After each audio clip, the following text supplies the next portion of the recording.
Welcome to the Motormouth YouTube channel. I'm Zach. I'm Andrea. And we do full-length car reviews each and every week, and halfway through we stop for a segment called Questions, Coffee, and Cars. We spun it off. We're up to number 82. How do you get a question in? Follow along on Instagram at Motormouth_Andrea. Every Sunday morning I put a post out. Zach and I are holding coffees. Once we gather our questions, the post is deleted and we start the show. Time now for Questions, Coffee, and Cars. Well, if you missed the last episode, we are sitting in our long-term test MX5 Miata. Yeah. They said, would you like one for the summer? And we said, hell yeah. Yes, please. We'll take it. Mazda Canada. Thank you so much. We appreciate it. We're going to have a really fun time. We'll do a whole bunch of videos, Instagram posts on this. We ended up going with the red exterior with the Recaro seats, and so far so good. We just picked it up. All right, let's get into it. Your questions from Instagram. I really like the Sportage's looks and features total value for money, but somehow the CX-5 drive was smoother and assuring. In terms of price, would Crown be anywhere close to these and worth waiting for? Oh man, people are asking. I predict our Crown video is going to do really well. I told you that. We've had so many requests for when is the video dropping? Yeah. What are your thoughts of it? Everything is under embargo. We can't tell you our driving impressions. Yeah. All I will say to you is watch the video. Like right here comes Andrea. Oh, something just dropped on me. That's the thing with a convertible. Watch the video. You won't be disappointed. You won't be disappointed. Crown pricing. Take a look at the Crown sedan pricing. Do that. That's all we can say. That's all we can say. As for the CX-5, I'm a really big fan of the driving dynamics of the CX-5. I just want to pump the brakes for a second. You're sitting in your long-term summer test drive of the Miata. So Andrea, do you like the Mazda? Love Mazda. Yeah, there you go. Love Mazda, Mazda. Just let that sink in for a second. So any videos that you watch, even before we got this long-term test drive, Zach will tell you. Fangirl. Oh man, I just love the driving dynamics. I just don't think that there's a non-luxury brand that can compete with the way the CX-5 handles. So I totally agree with you on that. That's the one I would buy. However, if you need the space, the rear seat is not very big and the cargo area in the CX-5. So I don't know what you need for your lifestyle if you have kids and car seats and strollers. Looking at a 2022 CPO X5. Oh, great, get it. Does tire size make a difference in driving, or is it just aesthetics? Absolutely. Been on record many times saying BMW, in my opinion, is the one brand where the wheels, tires, and sport package or non-sport package makes a massive difference. So go in and have a look at the CPO. Yeah. Maybe I'm gonna grab my you got to use your coffee. right hand. You got to reach like this. I'm gonna go Do like that. That was very awkward. Try that again. I'll put it back. Okay, there you go. That's better. That's more graceful. So go to the dealership and try it, maybe with the bigger wheels and the sport package, and see if they have one without. There is a marked difference. You know what's interesting? We reviewed the Chevrolet Traverse, and the RS model has 22-inch wheels, and the Z71 has 18-inch all-terrain tires. I expected the 22-inch wheels, that you would feel more imperfections in the road. That actually wasn't the case. Yeah, but that's a Chevrolet Traverse. No, a BMW, you will notice a difference. Please try with and without. It depends where you live. Like if you're living in the... well, if you're living in Quebec. Yeah, if you're living in Quebec, Yes. You're living in the eastern seaboard of the United States where they get rough roads in winter, you might want to go with a smaller tire. I love the look of a big tire. I think that they really look awesome, but yeah. Thank God, Andrea. You like the big spare tire. But a smaller tire for sure. We noticed it in our Cayenne, Even switching from winter to summer tires, you can notice a difference. You do notice a difference. A few new cars that I have been in have interior creaks or rattles, and I find it interesting that car reviewers don't notice or at least don't comment. Have you? And if so, do you make comments in your reviews as to perhaps the fit and finish of the interior quality? Any recent new car you reviewed that you've noticed this big pet peeve? I think we're pretty honest in our reviews. We definitely talk about the fit and finish, hard plastic, piano black, soft touch materials. Creaks. One thing you got to remember, we're getting these cars brand new. and they shake them down before we get them. Oh, yeah. They call them miling them up. They put on anywhere from 500 to 1,000 kilometers, like 600 miles on the car, to make sure there's nothing wrong with it before they hand it over to journalists. Yeah. So the cars, they're not special cars. They just shake them out to make sure there's no problems, and they're brand new. But the one thing I've always said about test driving cars, Andrea, you can have something happen with a car. You're going to make a big deal about it in the video because it's a one-off with that one particular car. It might not affect any others. Versus something that is common with all cars, with all of the rest of them. Yeah, and we were in the Kona EV. We recently reviewed that, not recently, like 4 months ago. And we heard a lot of wind noise. Now, was there something wrong with that vehicle? Maybe, but we did mention it, that there was a lot of wind noise. Typically, that doesn't happen. Like, they make sure that there are no creaks or rattles in a vehicle. We had an issue with the Honda Civic hatchback. Every single time you put your foot on the clutch. Doing it all the time. Well, you use the clutch all the time. Yeah. So every single time you touch it, it's clicking. Remember with the clutch? Yeah, the clutch was rattly, and we did mention it in the video. We mentioned it. They were a little embarrassed about that because it was like just one little washer or something. Yeah, it took nothing. It took nothing to fix it. But yeah, creaks and rattles are a major problem in a car because if once you hear it, that's all you hear. It drives you crazy. Yeah, you'll go mad trying to figure out where the creak or rattle is. And if it's deep inside the dash, good luck getting rid of it. And sometimes when you take it into the dealership, they don't hear the rattle or the creak because it's not creaking or rattling at the time. And it's not really a warranty thing because everything's functioning. Yeah. Right? I mean, it's just a source of frustration. I agree with you. It's a source of frustration. It really is. Any thoughts, suggestions on buying a pre-owned CX-90? There seem to be a lot of low mileage available for sale, even though they have only been in the market for a year. And Mazda has dropped the MSRP by about $4,000 on the top trims. Keep up the good work. I enjoy the content. So I'm just going to touch on the one part about the $4,000 discount. This is in the U.S. In Canada, the pricing is exactly the same. But you are right. They have dropped it by $4,000. I'm not sure what is going on there in the U.S. that they've done it. Competition. Now, the other thing that's interesting in the U.S. is that except for the base model CX-70, the CX-90 and the CX-70 have the exact same pricing. This is in the U.S. This is something that I predicted way back when we first drove the CX-90. Even though we're sitting in a long-term test from this brand, I said that it's not going to be all smooth and it's not going to be all rainbows and puppies for a brand new car that they've never produced like this before. So it's all new. Are these cars that are for sale with low miles, people return them because they didn't like them? We don't know that. Are these corporate fleet demos that they've just put into the marketplace? Because they could be, because if they flip from one year to the next, if they've got a bunch, like if a head office has a bunch that they're just moving along, they might be the ones that are for sale. We don't know. Could be just demos that the dealer is getting rid of, that the dealer's principal drove. We don't know.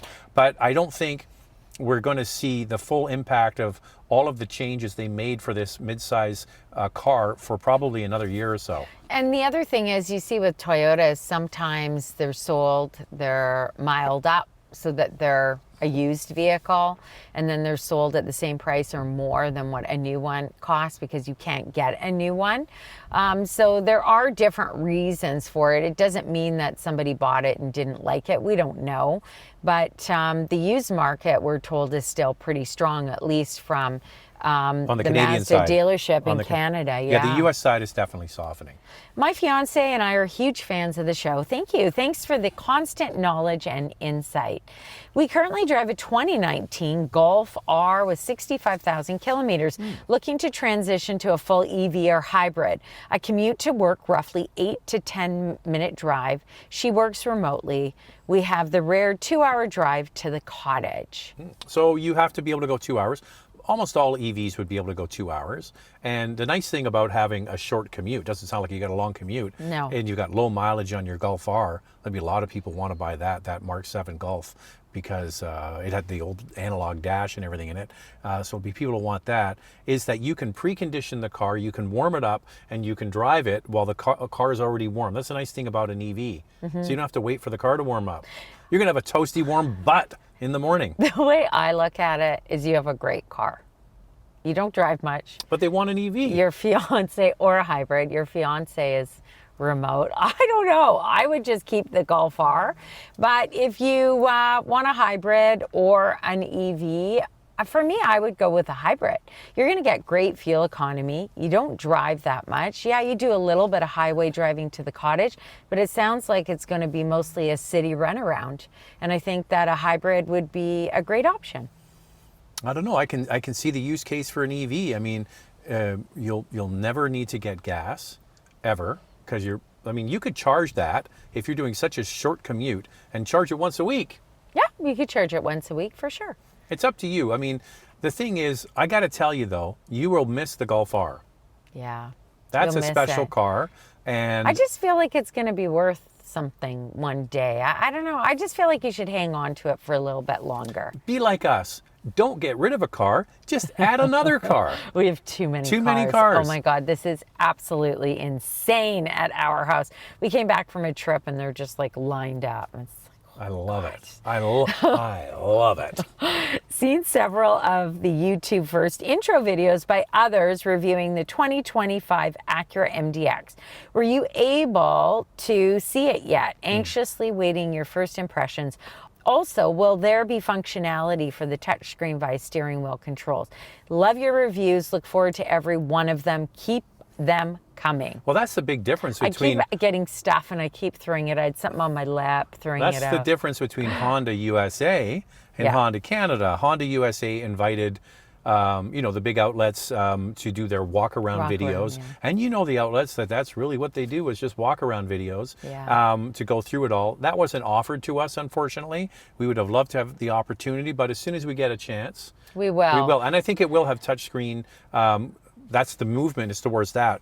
Yeah. So what you want to know is the steering wheel controls? Why wouldn't they be? I would think they would. We were recently in the ZDX from Acura, their pure electric vehicle, and we asked the product planner about the infotainment, and I said, oh, is this the one the MDX is getting? He says it's similar. It's not exactly the same, but the MDX has its own infotainment system. I look forward to it.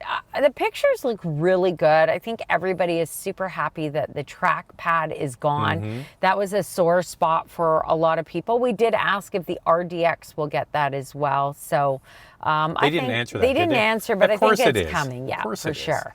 Hey, Zach and Andrea, love the show. Keep up the great work. I have a 2024 Mazda 3 GT Turbo, and it has 250 horsepower and 320 pound-feet of torque. I live on the Sunshine Coast where the max speed limit is 80 kilometers per hour, but everyone drives at 60. My question is, do the car makers know the average or even maximum use of horsepower and torque the new gas and especially electric and hybrid vehicles make use of? I would assume that most owners do not utilize the crazy numbers. No. It's called marketing.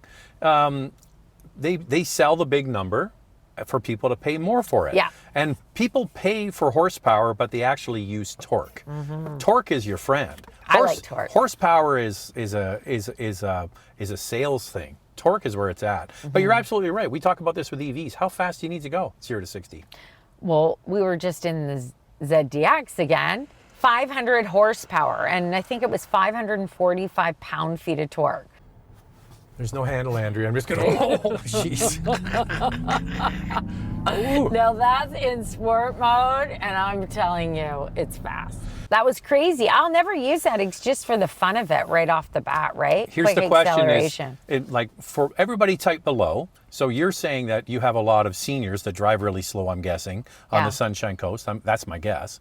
But when you're driving your gas car, how often do you actually go full throttle? Like, honestly, maybe once in a while you're merging on the highway, you've got to get in front of a truck or something like that, then you go full throttle. But most of the time, you probably don't even go 3/4 throttle. No, not at all. Not at all. It's nice once in a while. It's nice to know you have it, though. Yeah, and it's nice on the highway. It really is nice on the highway if you're trying to get by somebody who is in the wrong lane or a truck. Love your content. Need to decide between the Defender 4-cylinder versus the 6-cylinder with the mild hybrid. Which one will be more reliable in your assumption? Which one would be more reliable? Oh my God, I pulled the numbers.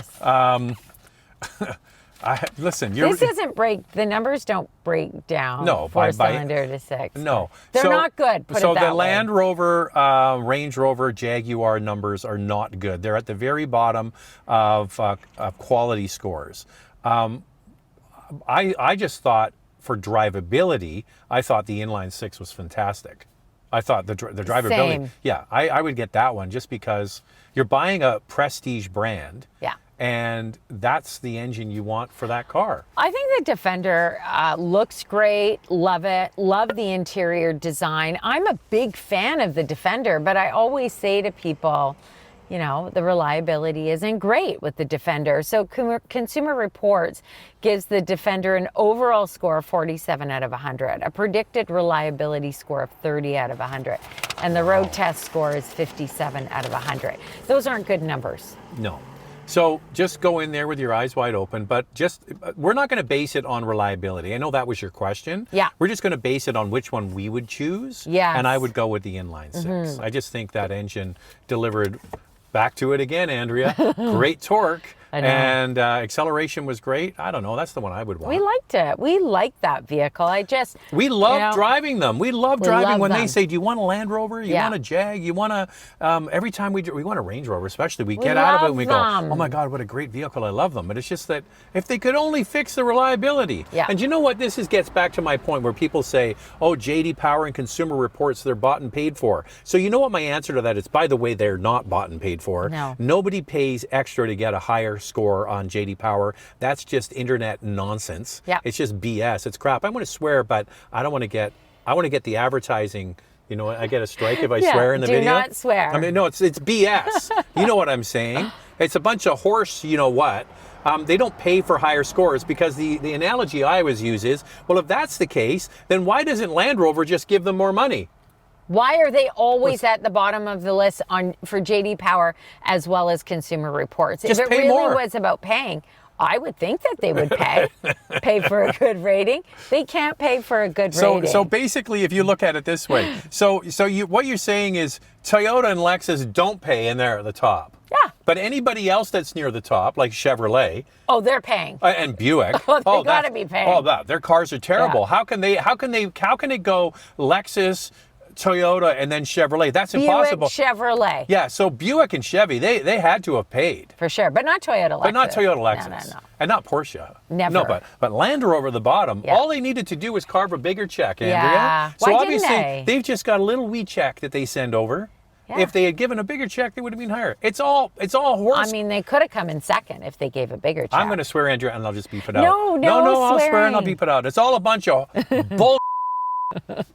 Thank you for the beautiful content.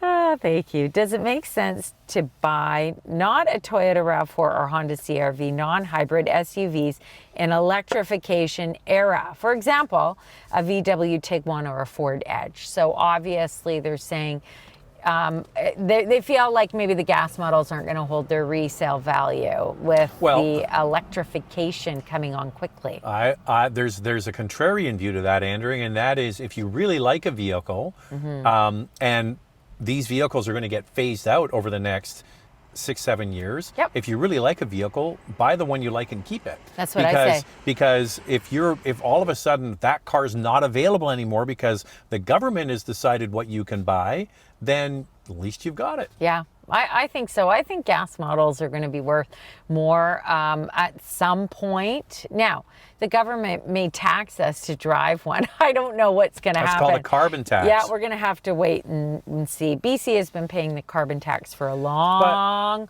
time. But people always come and they go, "Oh, Jack, you're a alt-right guy," by saying, this is what I say, you're alt-right. It's not an alt-right. It's basically we the people vote people in and out. So we the people, if we decide we don't like these policies, we can get rid of the bums. We're seeing it in the UK. It's happening. Their government's, the Prime Minister's head's on a platter. The Scottish First Minister just resigned. A lot of this is around net zero. I mean, the people will eventually decide. It's not government, we decide. It seems like every UK Prime Minister has his head on a platter or her head on a platter. Like always. I think mean, Liz- you watch what goes on in the house, and it's pretty scary. I think- Like they're just attacking. I think Liz Truss was prime minister for 44 days or something. It was crazy. They said that the line, I remember the newspaper. I love the British newspapers for great headlines. They had a picture of a cabbage, and they were saying how long, which will last longer, the head of cabbage or the prime minister? Like which will rot first? Yeah. I think the cabbage won. Yeah, I think it did. I think I remember that. It did win. Okay, one more quick question. So what would we have for Trudeau? It wouldn't be a cabbage. I could think of a few things. Okay, we'll leave it at that, Zach. We'll leave it at that. What's the chances of you reviewing the 25 Civic Hybrid out less than 60 days? It sounds like this person wants to buy it, wants to know what we're thinking. Well, we asked. We were just in their company and we said, hey, what's going on with the Civic Hybrid? They're working on a ride and drive thing, I think. They are, and we'll be going. And I said that is an important vehicle for us. Well, our channel, we've got a lot of people who are interested in hybrids, some pure electric vehicles and plug-in hybrids, and then, of course, gas models.